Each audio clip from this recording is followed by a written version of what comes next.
কন্যাকুমারীর সেই 3 দিনের ধ্যানে স্বামী বিবেকানন্দ ঠিক কি দেখেছিলেন? কোন মহাদর্শন তাঁর জীবনকে সম্পূর্ণ বদলে দিয়েছিল? আর কিভাবে সেই এক দর্শন থেকেই জন্ম নিয়েছিল রামকৃষ্ণ মিশনের মহৎ সেবার আদর্শ? আজ আমরা জানব সুন্দর একটি ভিডিওর মাধ্যমে। ভারতের শেষ প্রান্তে এক শিলাখণ্ডের উপর 3 দিন ধ্যানের পর স্বামী বিবেকানন্দ এমন কি দর্শন পেলেন, যার ফলে জন্ম নিল বিশ্বের অন্যতম বৃহৎ আধ্যাত্মিক ও সেবামূলক প্রতিষ্ঠান রামকৃষ্ণ মিশন? এই রহস্য জানলে আপনিও অবাক হয়ে যাবেন। কন্যাকুমারীর ধ্যানে স্বামীজির মহাদর্শন, কিভাবে জন্ম নিল রামকৃষ্ণ মিশন। একজন যুবক সন্ন্যাসী, পকেটে একটাও টাকা নেই, মাথার উপর নেই কোনো ছাদ, সামনেই শুধু উত্তাল সমুদ্র। হাজার হাজার কিলোমিটার ভারত ভ্রমণ করে তিনি দেখছেন মানুষের দুঃখ, ক্ষুধা, অসহায়তা।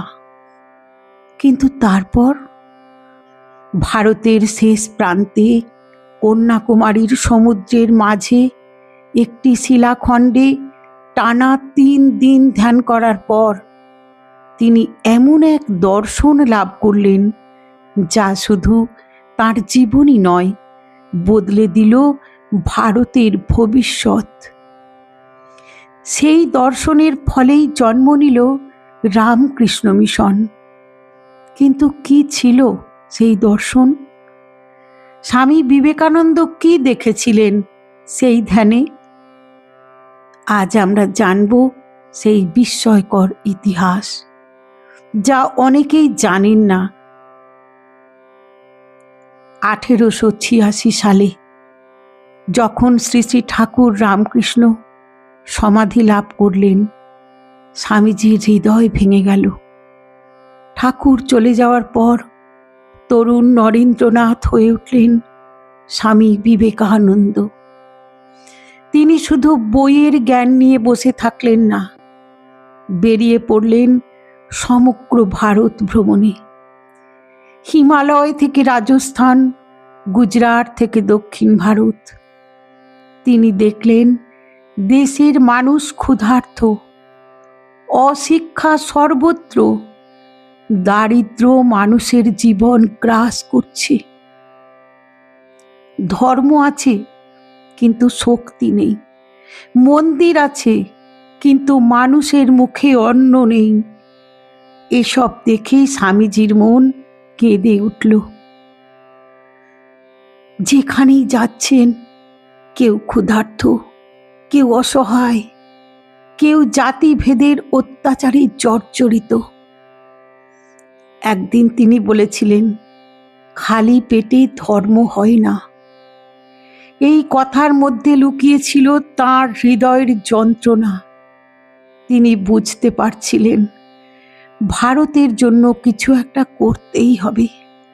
কিন্তু কি করবেন, কিভাবে করবেন, সেই উত্তর তখনও তাঁর কাছে স্পষ্ট নয়।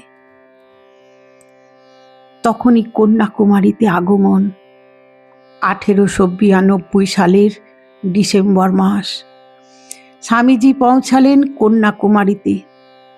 সামনে বিশাল সমুদ্র, 3 দিক থেকে জলরাশি, দূরে সমুদ্রের মাঝে একটি পাথরের দ্বীপ, আজ যাকে আমরা বিবেকানন্দ রক মেমোরিয়াল নামে চিনি। সেই সময় সেখানে যাওয়ার কোনো ব্যবস্থা ছিল না, কিন্তু স্বামীজির মনে এক অদ্ভুত টান অনুভূত হলো। সাহসী সিদ্ধান্ত নিলেন স্বামীজি। লোকেরা বলল, ওখানে যাওয়া বিপজ্জনক, সাগরে হাঙর আছে, প্রবল স্রোত আছে, কিন্তু স্বামীজি থামলেন না। তিনি সাঁতরে পৌঁছে গেলেন সেই শিলাখণ্ডে।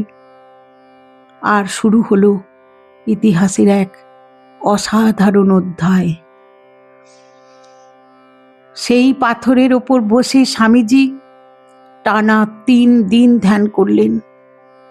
চোখ বন্ধ করে তিনি যেন দেখতে শুরু করলেন সমগ্র ভারতের অতীত, বর্তমান ও ভবিষ্যৎ। তিনি দেখলেন বৈদিক যুগের ঋষিরা, বুদ্ধের করুণা, শঙ্করাচার্যের জ্ঞান, চৈতন্যদেবের প্রেম আর ভারতের আধ্যাত্মিক মহিমা। আরও দেখলেন দারিদ্র, ক্ষুধা, অশিক্ষা, অপমান, পরাধীনতা।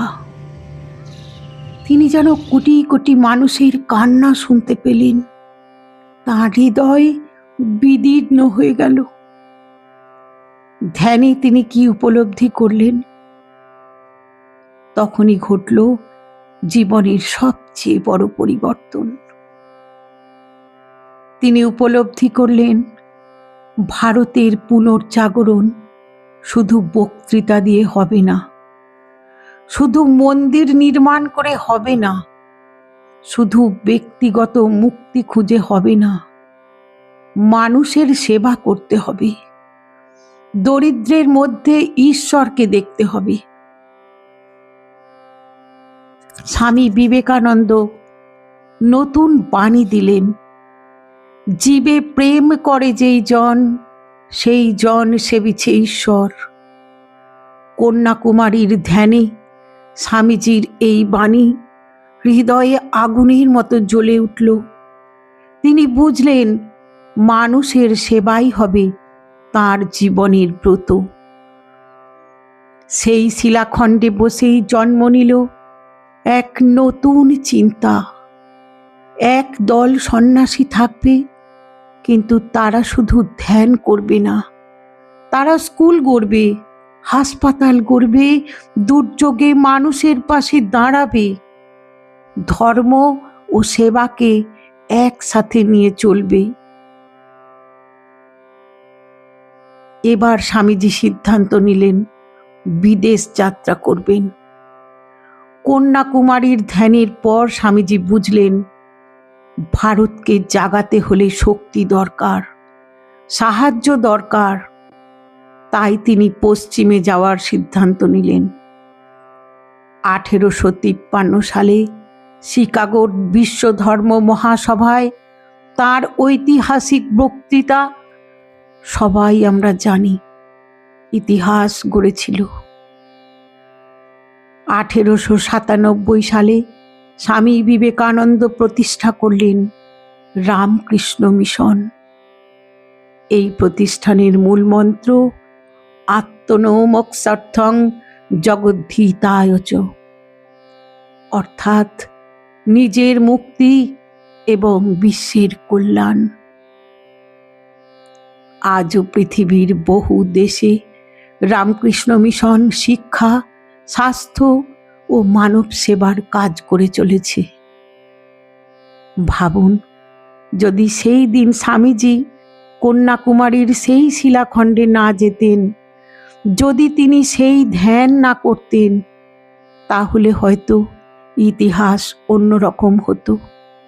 একটি ধ্যান, একটি উপলব্ধি, একটি সংকল্প, আর সেখান থেকেই জন্ম নিল এক বিশ্বব্যাপী সেবার আন্দোলন।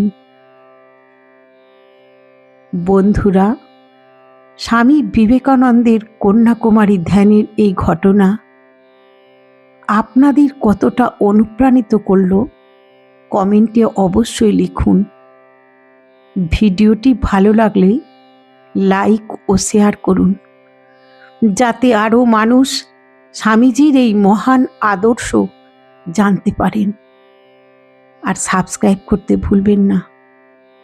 পরের ভিডিওতে আমরা আবার আসব স্বামী বিবেকানন্দের শিকাগো বক্তৃতার আগে এমন কি ঘটেছিল যা তাঁর জীবনকে আরও রহস্যময় করে তুলেছিল। নমস্কার। জয় ঠাকুর, জয় মা শারদা, জয় স্বামী বিবেকানন্দ। সকলে ভালো থাকবেন, সুস্থ থাকবেন।